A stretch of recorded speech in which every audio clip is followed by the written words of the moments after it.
So last week, an Ontario judge cancelled 314 pre-construction condo contracts at One Bloor West. Buyers who thought they had a firm, legal binding deal were told your contract is gone, but your deposit will be coming back with interest. At the same time, the project itself is still moving forward. The tower stays, but your old agreements, they don't. Now here's the part that's making everyone pause. When a buyer can't close on a pre-construction purchase, they risk losing everything, possibly their livelihoods. They lose their deposit and they're getting sued for the difference if the seller resells for less.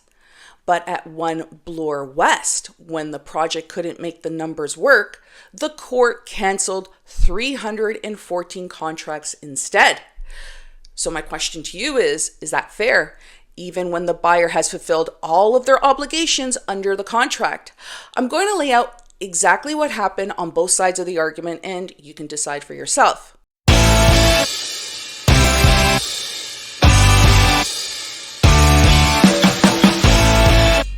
Hey there, I'm Claudia Ragona, one of the Ragona sisters. In this video, I'm breaking down 4 things: what One Bloor West actually is and why people bought there, what the court decided, what buyers are getting, and what they're losing, and how 2 very different ideas of fair are colliding in this one case. First, let's talk about the building, because people don't just buy a floor plan, they bought a story. One Bloor West was launched as a super luxury tower at Yonge Bloor, originally marketed to become Canada's tallest building. The plan was for it to rise to about 308 meters with 85 stories, making it the country's first official super tower.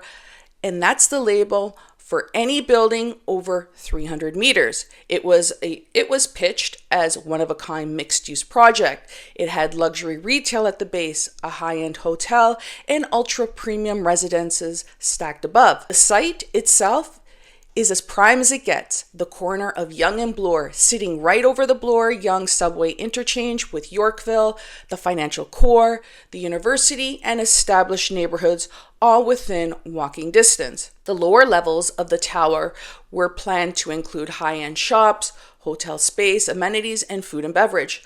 Above that, you had larger suites and penthouses that were marketed as true trophy homes in the sky, tied in with hotel-styled services and luxury amenities. So in other words, these weren't sold as just another condo. No, it was sold as an international caliber flagship. And when the project first came to the market, the story was basically simple: buy into what was supposed to be the tallest building in Canada at Toronto's most famous intersection. Since then, another project, Sky Tower at One Yonge, has been planned to reach even higher, somewhere in the 350-meter range with more than 100 stories, and is expected to eventually surpass One Bloor West. So One Bloor West will likely not hold the tallest title forever, but it still has the distinction of being Canada's first super tall and one of the most high-profile addresses in the country. And that's what people thought when they were buying. They weren't just buying square footage. These guys were buying the location, the status, the architecture, the lifestyle, and what they believed would be long-term value in a once-in-a-generation building. Now, let's just jump to how this ended up in the courtroom. One Bloor West did not follow a simple, clean construction timeline. Over the years, the project ran into serious financial trouble. Construction costs rose, financing costs changed, there were delays, and the debt on the project grew. Eventually, the lender stepped in and the project ended up under the court supervision. So instead of shutting the site down and walking away, these companies behind it entered a restructuring process designed specifically for big, complicated projects that are in financial distress. So in that process, a judge oversees the whole thing: the money coming in, the money going out, the lenders, the new development and construction team, and everyone else with a stake in the project, including those buyers.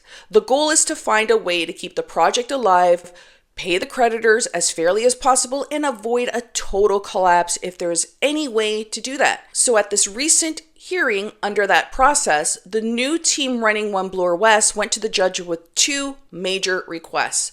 The first one being permission to cancel 314 existing condo purchase agreements. These were mostly signed back in 2017 and 2018. And the second request was a approval of a formal plan to return deposits plus interest. They didn't disclose what the interest is to the buyers whose contracts would be canceled. So they weren't just asking to tear up contracts and move on. They were also proposing how to make those buyers financially whole on their deposits. The judge approved both requests. So out of 329 remaining condo purchase agreements, 314 are now legally canceled. Only 15 of those contracts survived under the new financial structure.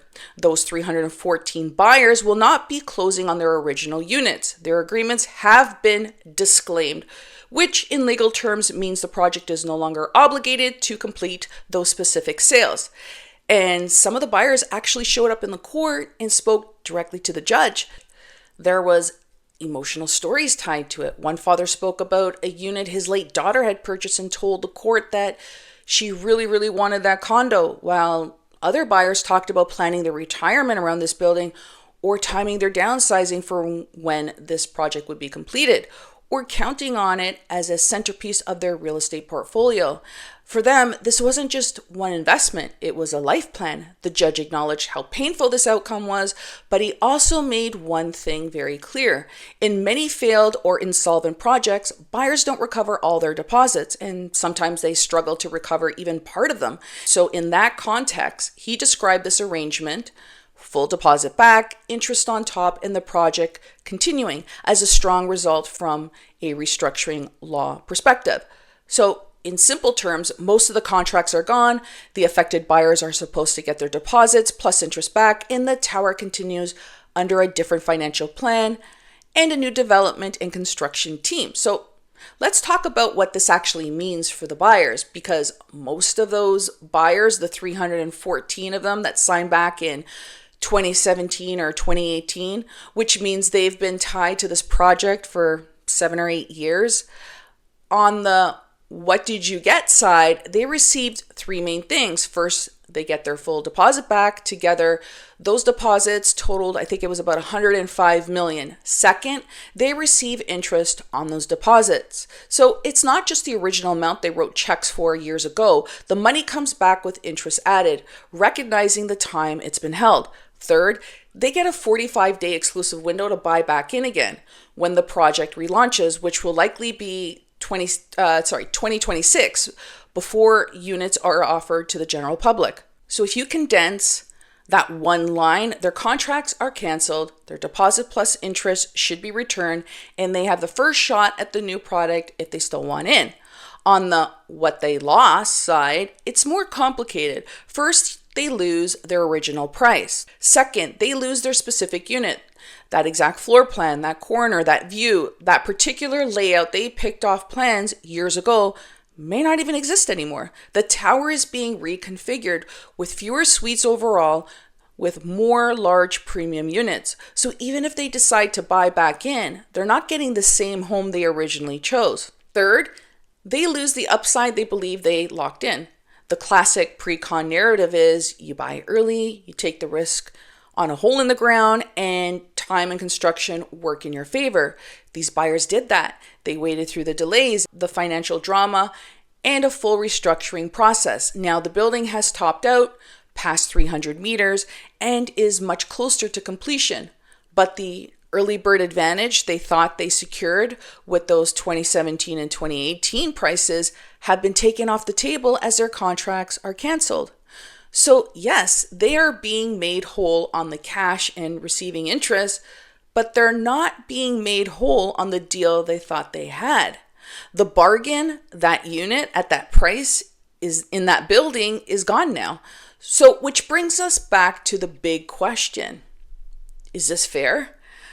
Because from the court and project perspective, the argument is that the old contracts simply don't work in today's numbers because construction costs are higher, financing is more expensive, and the project is heavily leveraged. At those old prices, revenue from the 314 contracts doesn't even cover what it now costs to finish this super tall tower and pay the lenders back. If they were forced to honor every one of those contracts at 2017 pricing, the math wouldn't work and the project could stall or collapse completely. So in their view, canceling those contracts, returning the deposits with interest, and giving those buyers priority access to the relaunch and reselling the units at realistic prices is the only way to actually complete the building and avoid a worse outcome, like a half-finished tower and even bigger losses for everybody. From the buyer's perspective, though, it feels a little bit different. In a normal firm deal, if the numbers stop working for the buyer and the market drops and the appraisal comes in low and financing tightens and the buyer doesn't get to go to court and say, hey, I'd like to cancel because this no longer adds up, they're still on the hook. If they walk away, they can lose their deposit and obviously get sued. These 314 buyers signed proper agreements, they fulfilled their obligations and waited years. They were prepared to close when the building was ready. Now, because the project's finances don't work at these old prices, their agreements are being canceled in a process they can't control. So, to many of them, it feels like there are two sets of rules, one for individuals and one for big, complex projects. So on one side, you have the financial rescue story. This is the least bad option that finishes the tower and makes buyers whole on their cash. On the other side, you have the fairness story. People who held up their end of the contract for years are losing the benefit of that contract because the project's numbers no longer work. I'm not here to tell you which side is right. I've heard what this building is, why people bought in, what the court decided, and what those 314 buyers are getting, what they're losing, and how both sides justify their position. So now I want to hear from you guys. Does this outcome sound fair, unfair, or somewhere uncomfortably in between? You decide. Let me know in the comments.